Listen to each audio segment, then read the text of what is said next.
Imaginez, au-dessus de vastes plaines dorées, des drones surgissent comme des pinceaux géants, peignant le ciel de trajectoires parfaites. Ils transportent jusqu'à 60 kg de semences et en une seule heure, couvrent près de 40 hectares. Autrefois, il fallait plusieurs tracteurs, des équipes entières, des journées de travail. Aujourd'hui, une seule machine légère, silencieuse, presque poétique accomplit ces tâches avec une précision qui semblait inimaginable. Grâce à des systèmes de guidage satellitaires, ces drones observent le sol comme un médecin ausculte un patient. Ils analysent la moiteur des terres, le relief, la densité des arbres, et calculent l'endroit exact où chaque graine doit rejoindre la terre, au centimètre près. Si le vent change, ils ajustent leur trajectoire en une fraction de seconde, comme s'ils apprenaient à voler avec l'air lui-même. Dans ce ballet silencieux, l'agriculture du futur prend racine, discrète, efficace, visionnaire. Lorsqu'ils terminent le semis, ils se réinventent. Ils vaporisent des solutions nutritives, des biostimulants, des traitements organiques ou des fertilisants foliaires. Comme si l'on enfilait une armure protectrice aux cultures, sans un gramme de trop, sans une goutte perdue. C'est aussi une avancée environnementale. Moins de carburant, moins de produits, plus de précision.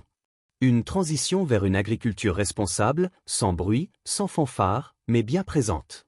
Plus loin, sous le soleil brûlant des champs américains, le travail n'est plus ce qu'il était. Autrefois, la récolte des pastèques ressemblait à une course épuisante. Chaque fruit, pesant 6 ou 7 kilos, devait être cueilli délicatement, transporté à la main, chargé à la force du dos. La moindre maladresse, un choc, un geste trop brusque, et la pastèque devenait invendable. Aujourd'hui, un système ingénieux de convoyeurs reçoit les fruits avec douceur. Des bandes amorties, des rouleaux coordonnés, une chorégraphie mécanique qui absorbe les chocs, protège les écorces, garantit une peau parfaite jusqu'au marché. Ce dispositif presque banal soutient pourtant une industrie de près de 6 milliards de dollars aux États-Unis, permettant à ces fruits juteux de voyager jusqu'en Europe, en Asie, en Afrique, en gardant leur éclat, leurs promesses sucrées. Dans les régions froides d'Europe et d'Amérique du Nord, les choux-fleurs deviennent le cœur d'une danse mécanique. Sur des sols pierreux, des machines gigantesques avancent comme des créatures futuristes. Elles serrent les tiges avec précision, tranchent les bases avec des lames aussi nettes que des scalpels, et déposent chaque tête blanche sur des convoyeurs à la vitesse juste, ni trop rapide, ni trop lente. Une seule machine, en 5 heures seulement, peut récolter près de 400 tonnes de légumes. Une performance où l'on voit l'alliance du métal et du vivant, comme si la technologie avait appris à respecter le rythme des plantes. À Washington, dans les vergers d'automne, des robots munis d'intelligence visuelle traversent les rangées de pommiers. Leur caméra identifie le rouge parfait, la courbe du fruit mûr. Des bras souples, terminés par des ventouses, saisissent la pomme en quelques secondes, sans abîmer sa peau. Ils travaillent jour et nuit, sans se plaindre, sans fatigue. Ils ne cherchent pas à remplacer l'être humain, mais à répondre à l'un des plus grands défis de l'agriculture moderne, le manque de main-d'œuvre. Chaque pomme récoltée est une preuve de leur délicatesse. Ce n'est plus de la science-fiction, mais la nouvelle routine de certains vergers. Sur les champs de céréales, d'autres machines se livrent à un combat silencieux. L'ennemi ? Les mauvaises herbes. Des herbes qui concurrencent les cultures et menacent les rendements. Plutôt que d'utiliser des herbicides, une machine rotative, équipée de règles métalliques flexibles, avance entre les rangées. Elle gratte le sol, arrache les herbes, évite les jeunes pousses.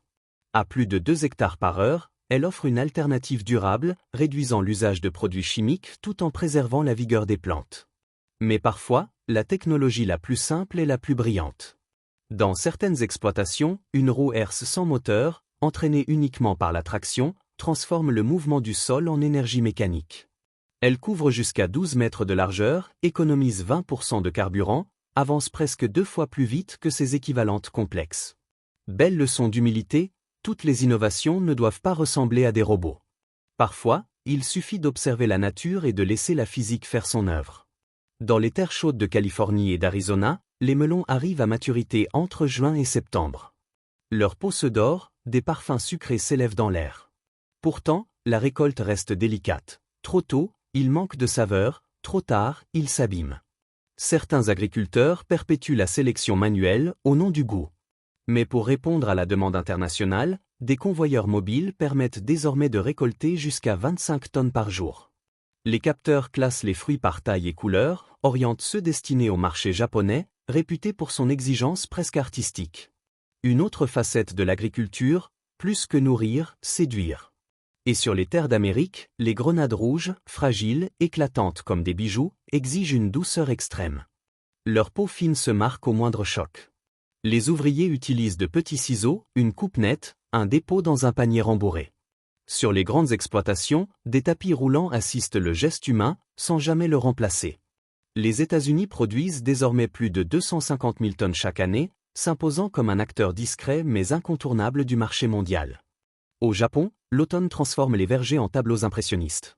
Les feuilles rougeoient, les kakis pendent comme de petites lanternes.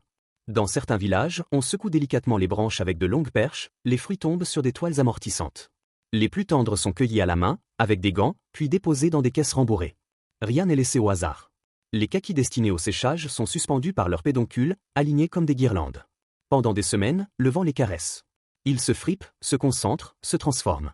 Les fibres se réorganisent, les sucres montent et à la fin, un parfum de miel, une douceur ancestrale. Plus de 200 000 tonnes sont produites chaque année, une tradition qui résiste au temps comme un souvenir qui refuse de s'effacer. Puis viennent les sorgho des États du centre américain. Des tiges hautes comme des guerriers, des graines rouges serrées comme des poings. Lorsqu'ils sont prêts, des moissonneuses intelligentes avancent, régulent leur hauteur de coupe grâce à des capteurs qui lisent le terrain en temps réel. Chaque mouvement est optimisé. On récolte les grains, on broie les résidus, on emballe les tiges en ballots pour l'alimentation animale. Plus de 10 tonnes par heure sortent de ces géants d'acier. Une efficacité née de décennies d'essais et d'erreurs, d'ingénierie et de persévérance. Le progrès, ici, n'est pas un slogan, c'est une réponse concrète, une nécessité. Les pois chiches, eux, racontent une autre histoire. Originaires du Moyen-Orient, ils se sont acclimatés aux sols américains avec une facilité surprenante. Lorsque les gousses virent au jaune doré, la récolte peut commencer. Mais attention, une coupe trop agressive briserait les graines. On avance lentement, on coupe délicatement, on tamise à l'aide de grilles calibrées. Chaque lot est trié, lavé, séché. Les plus beaux finiront dans des plats du monde entier, d'autres seront réduits en farine, destinés à des pains sans gluten, des pâtes nouvelle génération ou des recettes traditionnelles revisitées. Rien ne se perd, les graines imparfaites nourriront le bétail. Une démonstration de circularité, bien plus qu'un mot à la mode. Sous la surface des forêts d'Oregon, un trésor se cache. Les truffes noires. Elles ne ressemblent à rien de remarquable, de petites masses bosselées, sombres, modestes. Et pourtant, leur parfum fait tourner les têtes des chefs étoilés. Leur rareté, ou à peine 200 tonnes produites dans le monde, en fait l'un des produits agricoles les plus précieux au kilo. Pour les trouver, il faut l'aide des animaux. Les cochons sentent mieux que quiconque, mais ils aiment trop les truffes.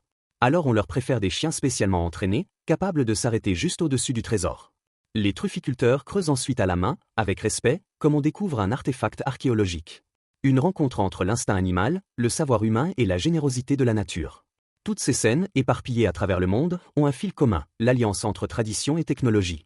Une agriculture qui ne cherche pas à remplacer l'humain, mais à l'aider. À lui permettre de respirer, d'innover, de transmettre. Une agriculture qui s'adapte aux défis climatiques, économiques, sociaux. Une agriculture qui doit nourrir, mais aussi préserver. Alors, comment imaginer l'avenir? Peut-être que demain, des fermes verticales pousseront dans les villes. Peut-être que des capteurs mesureront en permanence les besoins des plantes, et que les robots ne seront plus des machines, mais des partenaires. Nous verrons sûrement disparaître certains métiers, et naître d'autres. Nous découvrirons des variétés nouvelles, adaptées aux sécheresses, aux inondations, aux sols appauvris. Le changement climatique impose une nouvelle grammaire agricole, et l'humanité apprend encore à la parler. Mais au-delà des chiffres, des performances, des innovations, il reste quelque chose d'indéfinissable. Le moment où l'on touche un fruit chaud de soleil. Le parfum de la terre après la pluie. Le bruit du vent dans les céréales. L'émotion d'une récolte réussie. Dans chaque progrès, il faudra se souvenir de cela, la technologie n'est pas la destination. Elle est le chemin. Et vous, que pensez-vous de cette évolution? Êtes-vous enthousiaste, curieux, inquiet? Avez-vous déjà vu ces machines à l'œuvre, ou rêvez-vous de les découvrir? Dites-le nous en commentaire. Et si ce voyage vous a plu, n'oubliez pas, likez, partagez, abonnez-vous, pour continuer à explorer, ensemble, les chemins fascinants de l'agriculture de demain.